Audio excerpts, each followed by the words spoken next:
আমরা, দেখো এখানে বিদ্যুৎ তৈরি হয়, আমরা একটু দেখি।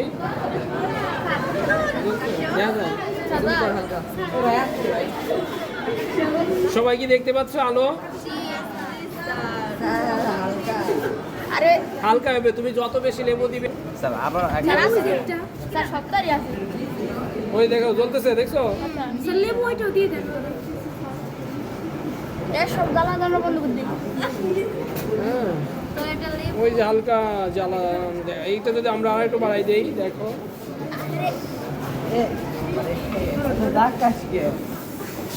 ভাই আমার ওই দেখো এখন পরিমাণ আর একটু বাড়ছে না, দেখছো? ওই দেখো পরিমাণটা কিন্তু আরেকটু বেড়ে গেছে। হ্যাঁ,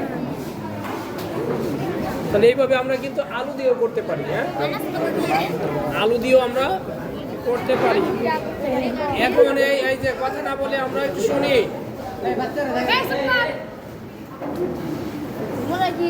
এখানে এই লাইট জ্বলার পিছনে কিছু কারণ আছে। আমরা জানি লেবুর মধ্যে কি থাকে, কি অ্যাসিড থাকে, সাইট্রিক অ্যাসিড। হ্যাঁ, কি থাকে? Citric acid. এই সাইট্রিক অ্যাসিডের কারণে, এই অ্যাসিডের কারণেই মূলত এইখানে কি হয়, বিদ্যুৎটা রাসায়নিক বিক্রিয়ার মাধ্যমে এখানে বিদ্যুৎ উৎপন্ন হচ্ছে। কথা বোঝা গেছে? তাহলে আমরা এখানে কি দেখতে পেলাম, যে ব্যাটারির মাধ্যমে, ব্যাটারি ছাড়া, হ্যাঁ, আমরা লেবু দিয়ে কি করতে পারি, বিদ্যুৎ উৎপন্ন করতে পারি।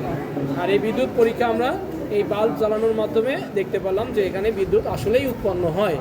এখন আমরা এই লেবুর পরিমাণ যত বেশি দিব, আলোটা তত বেশি তীব্র থেকে আরো তীব্রতর হবে। হ্যাঁ, ঠিক আছে? তাহলে আমরা কি পরীক্ষা সাকসেস? ইনশাআল্লাহ।